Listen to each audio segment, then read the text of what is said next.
All right, I've got Jake from the Walk On Redshirts joining us for this Ohio State portion of the preview. And Jake, glad to have you on. Appreciate you having Excited me. to, yeah, excited to talk Ohio State football with you. Uh, this insert comes at the end of the episode where we've previewed the top 5 Big Ten opponents this season. And Ohio State, according to our community, came in at number 2 behind Oregon. Now, for me, that was a little bit of a surprise considering Ohio State is my national champion here in the preseason. I'm projecting them to be the number 1 team all year long and to finally get it done. So, first reaction that I want from you is to Ohio State being number 2 behind Oregon. Fair, foul, somewhere in between.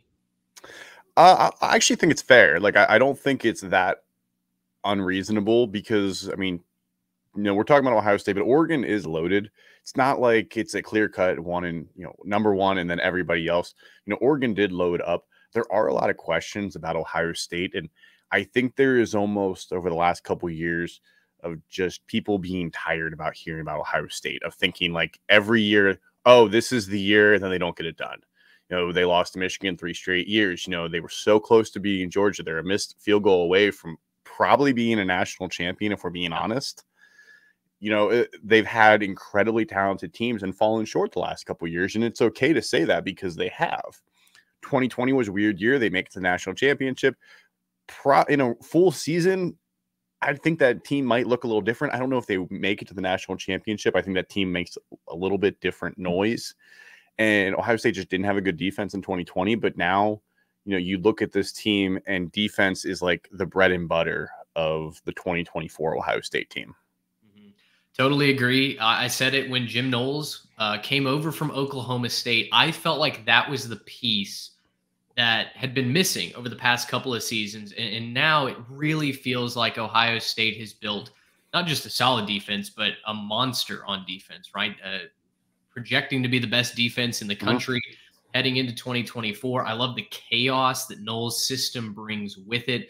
The pass rush should be very good for Ohio State. So tell me, let's start then on the defensive side of the ball. What do you like most for the Buckeyes this year? And does it have anything to do with a certain safety that has come north? Yeah, I think the secondary should be clear and away, if not the best secondary in the country, top 3 without a doubt. Denzel Burke could have went pro, probably would have been a top 2 round pick. Jordan Hancock does not get a lot of love. He played a slot corner, played a little bit outside last year, was a really highly recruited guy and suffered some injuries. But last year, his first year healthy, played a huge role. Davison Igbinosa was a freshman All-American at Ole Miss, transferred up, and just plays with a little bit different swagger, plays, gritty, just wants to punch you in the mouth basically every play and isn't really afraid if he's going to get penalized. Then you go out to the safeties, and the key one right there is Caleb Downs. He's already be considered one of the best defenders in the country. He was a true freshman last year, obviously transfers out of Alabama. Everybody in the country wanted him. He was seriously considering Ohio State when coming out of high school. This secondary doesn't get much better. Lathan Ransom has been a finalist for the Thorpe Award or a semifinalist for the Thorpe Award the last couple of years. You've got a ton of talent on that back end, which is kind of funny when you talk about the Big Ten because there's not a lot of teams that throw the ball very well. There's a lot more run heavy, but it really feels like Ohio State, ever since really the Urban Meyer era, was building the team to be just good enough in the Big Ten and then be able to compete with the Clemson and the Georgias and the Alabamas, because if they played the Big Ten style, you saw this kind of switch in Michigan. The first couple of years, they played that Big Ten style, and then they were losing into TCU. They were losing to Georgia. They had to switch that mentality a little bit, and it feels like this is why they have this stout secondary. It's a star-studded secondary. I can't wait for them to go to work. And certainly, I think when we look towards maybe the game against Oregon, that's, I think, going to be the game of the year on a lot of people's radars. We'll get there in just a moment, but flip the script over to the offensive side for me. And let me ask you this. Is heading into 2024, who is more important to the offense? Chip Kelly as the architect or Will Howard as your new quarterback? I think Chip Kelly plays a much bigger role. This is the first time Ryan Day is taking his hand off of the play calling since he's become the head coach. And if Will Howard fails and they, take him back, I think Devin Brown can do enough to keep them at the level. They're stars all over the team. It's not going to fall down on just one quarterback. So I think Will Howard is important. I think he's obviously the quarterback, but how much does Ryan Day actually let Chip Kelly just call the offense? Does he ever step in? Does Chip Kelly start calling bad plays? Like, is he early in the season? Like, they don't really have many tests, but is there a couple questionable decisions early in the year where you have to think like, I don't know about this. Maybe we need to reevaluate Chip Kelly's scheme and making sure that he gets the right players, the ball at the right time. I mean, you've got Travion Henderson and Quinshon Judkins. Like, you've got to get them the ball somehow. There's your two star-studded running backs. You've got Jeremiah Smith, who is probably the most hyped freshman receiver in the last 10 years, I would say. Yeah. I can't think of another freshman wide receiver the last 5-10 years that has come in with this much hype where they're already basically saying he's going to have 1,000 yards his freshman year. Right.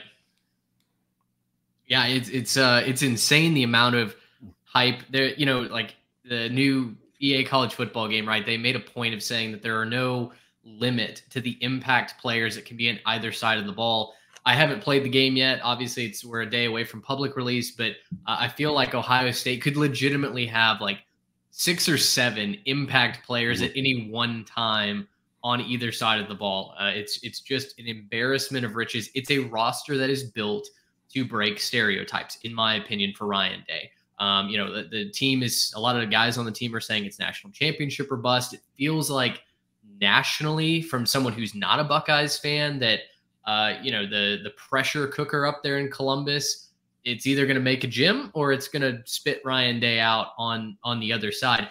I'm intrigued to see which side of that coin we get in 2024, as Ohio State is a national title contender. But now let's move over to the schedule. And I mentioned that game at Oregon. That's not the first test. I think Iowa coming to the shoe the week before is probably that first real challenge that Ohio State is going to face. But as you look through the 2024 calendar, what are kind of your initial expectations? And do you just immediately center on that game at Oregon, or are you wary of other games on the schedule as well? Yeah, Iowa's a great point there. I mean, we know Iowa's offense has been terrible. They've got a new offensive coordinator who may or may not be just a hair above Brian Ferentz. Yeah. Michigan State at Michigan State. I'm interested to see what Jonathan Smith does. I don't think they're going to be very good, but it wouldn't shock me with Aiden Childs and whatnot if there's a little bit of a, coming out party where Jonathan Smith tries to make a, statement in that game. Now that is the 4th game of the season for Ohio State. If they caught him in like game 1, game 2, maybe you're talking different there. Game 4, you're hoping your quarterbacks are all figured out. You got your offense figured out. That Nebraska game could be interesting because Nebraska's got an easy schedule. They could be 7-0. Now, I don't think Dylan Raiola is going to come into Columbus and beat Ohio State, towards the end of October. Penn State always plays Ohio State tough. Like every single time, that is a tough game. Ohio State fans cannot look past that because Drew Aller's in year 2. That defense should still be really good. And then obviously in the end of the year, you've got Michigan, at home.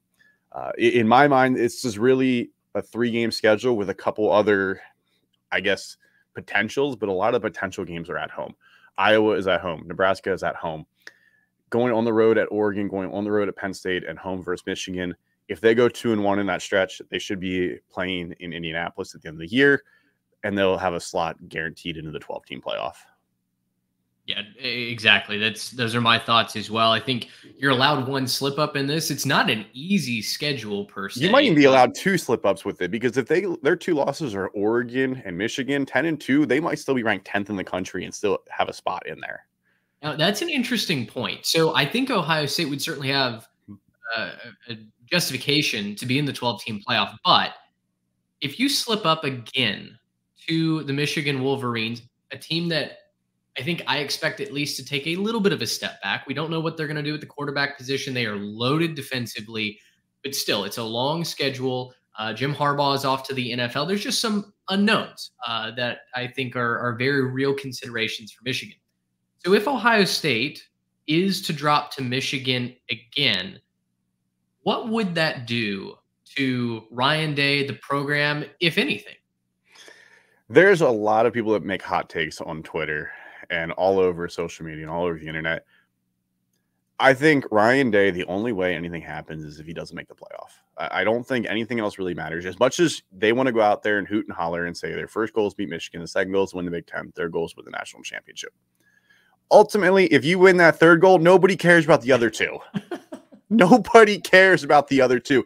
In 2021, or 2022, if they had beaten Georgia and won the national championship, would they care if they lost to Michigan that year?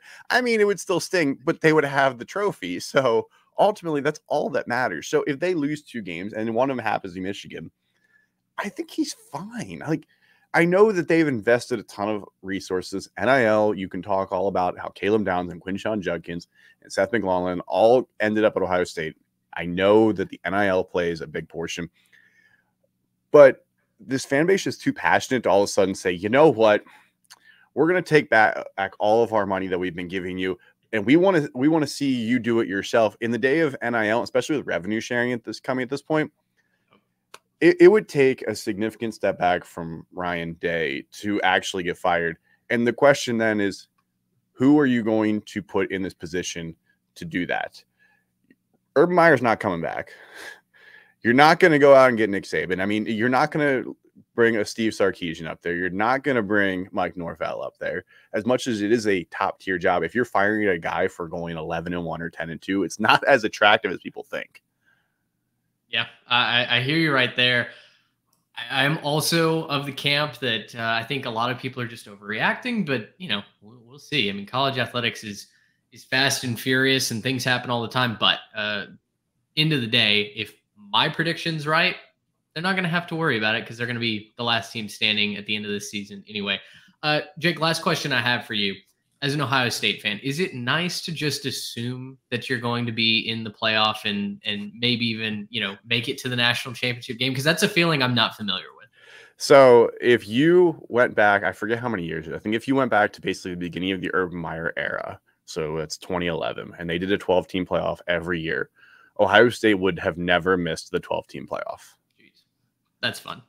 So, and if you want to go back even further, I think if you go back to about 2002, I think they only missed it twice. I think 2004 and 2010, or I guess 2011 would have been the only 2 times that they would have missed it since they won their championship in 2002, because every other time they were basically finished in the top 10 in some way, shape, or form.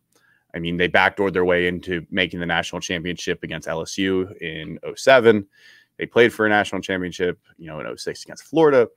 Terrell Pryor teams were finishing the top 10. So I don't want to say the regular season isn't as interesting to me.